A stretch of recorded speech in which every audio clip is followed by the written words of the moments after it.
Kita kembali belajar pada tema 5, subtema 2, muatan pelajaran bahasa Indonesia. Mengembangkan ide pokok menjadi kalimat utama. Setiap teks memiliki gagasan dasar dalam pembuatannya. Gagasan dasar yang terkandung dalam teks disebut ide pokok. Ide pokok biasanya terdapat pada setiap paragraf. Ide pokok berisi gagasan dasar mengenai suatu hal atau kejadian yang ingin disampaikan pembuat teks. Ide pokok tersebut dijadikan dasar dalam pembuatan teks.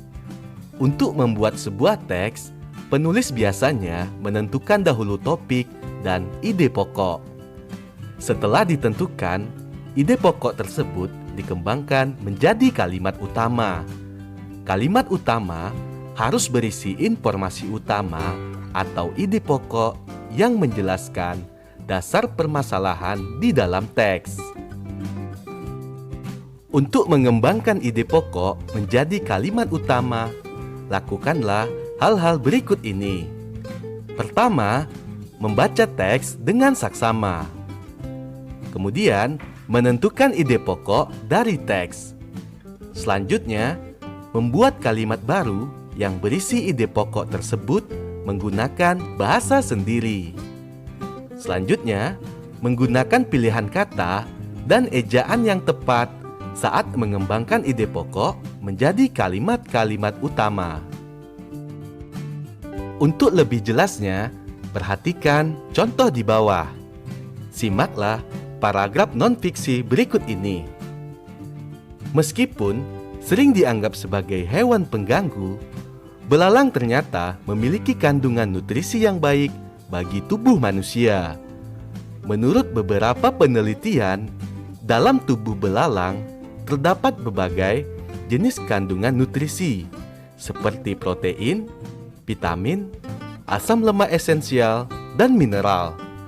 Seekor belalang mengandung kurang lebih 20 sampai dengan 40% protein serta 25 sampai dengan 30% vitamin A dalam tubuhnya. Selain itu, pada kulit belalang juga terdapat zat kitosan seperti pada udang. Semua nutrisi tersebut sangat bermanfaat bagi pertumbuhan dan perkembangan tubuh manusia. Kalimat utama pada paragraf tersebut terdapat pada kalimat pertama, yaitu meskipun sering dianggap sebagai hewan pengganggu, belalang ternyata memiliki kandungan nutrisi yang baik bagi tubuh manusia. Dari kalimat utama tersebut, barulah kita dapat mengetahui ide pokoknya, yaitu belalang memiliki kandungan nutrisi yang cukup tinggi. Untuk mengembangkan ide pokok menjadi kalimat utama, kamu dapat membuat kalimat baru berisi ide pokok. Pastikan kalimatmu berbeda dengan kalimat pada paragraf yang asli. Contoh kalimat utama yang dibuat dengan kalimat yang lain yaitu belalang sangat bermanfaat bagi tubuh manusia karena memiliki kandungan nutrisi yang cukup tinggi. Mengembangkan ide pokok menjadi paragraf non-fiksi. Untuk menulis paragraf non-fiksi dari ide pokok teks, ada beberapa hal yang perlu diperhatikan, yaitu pertama, menentukan topik. Misalnya, kamu ingin membuat teks non-fiksi dengan topik harimau, sang pemangsa utama dalam ekosistem hutan. Selanjutnya, membuat daftar kosakata sebanyak-banyaknya yang berkaitan dengan topik. Misalnya, harimau, ekosistem, hewan, pemangsa, karnivor, hutan, habitat, pemakan hewan lain, dan rantai makanan. Selanjutnya, menuliskan ide-ide pokok berdasarkan kosakata yang telah kamu temukan. Misalnya, harimau adalah predator dalam ekosistem hutan. Kemudian, membuat kalimat utama dengan mengembangkan ide pokok yang telah kamu buat. Dari ide pokok harimau adalah predator dalam ekosistem hutan, kamu dapat membuat kalimat utama seperti, sebagai anggota ekosistem hutan, harimau merupakan predator utama dalam rantai makanan. Selanjutnya, mencari informasi utama tambahan dari berbagai sumber yang dapat mendukung ide pokok dan kalimat utama yang telah dibuat. Berikutnya, membuat kalimat pendukung berdasarkan informasi tambahan atau kosakata yang telah kamu tulis sebelumnya. Misalnya, kalimat pendukung yang pertama, harimau termasuk hewan karnivor karena memakan daging hewan lain. Kalimat pendukung kedua, dalam rantai makanan di ekosistem hutan, harimau berperan sebagai konsumen tingkat akhir. Kalimat pendukung yang ketiga, tidak ada hewan lain yang memangsa harimau. Langkah terakhir, menyusun kalimat utama dan kalimat penjelas sesuai urutan, sehingga menjadi sebuah paragraf non-fiksi yang padu. Misalnya, sebagai berikut. Sebagai anggota ekosistem hutan, harimau merupakan predator utama dalam rantai makanan. Harimau termasuk hewan karnivor karena memakan daging hewan lain. Dalam rantai makanan di ekosistem hutan, harimau berperan sebagai konsumen tingkat akhir. Hal itu karena tidak ada hewan lain yang memangsa harimau.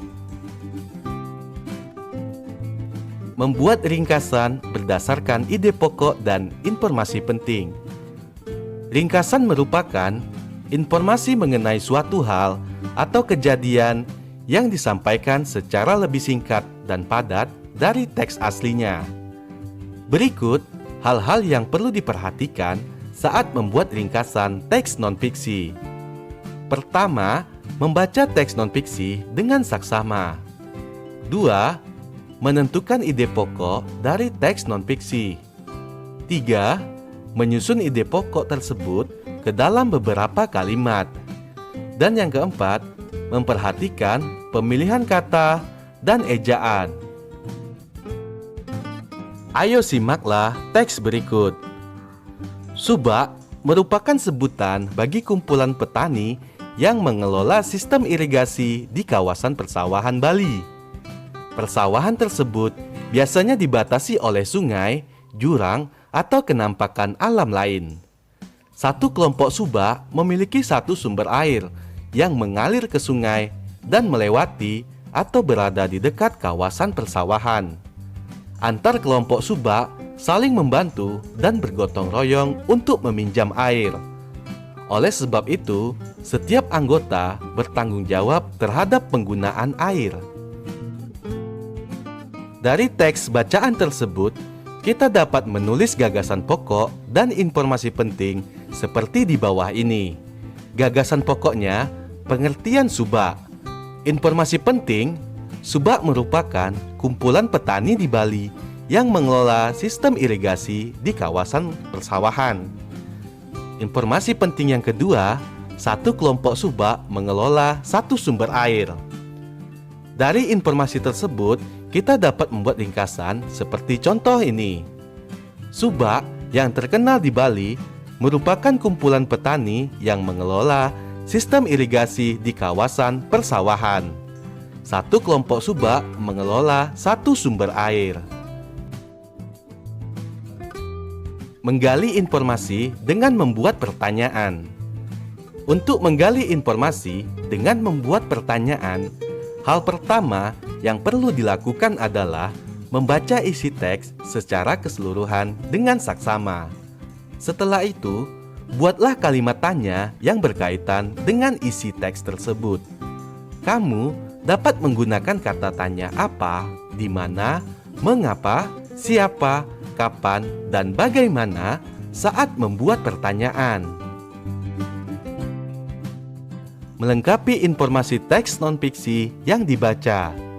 Untuk melengkapi informasi-informasi teks non-fiksi yang dibaca, kamu perlu memperhatikan hal-hal berikut.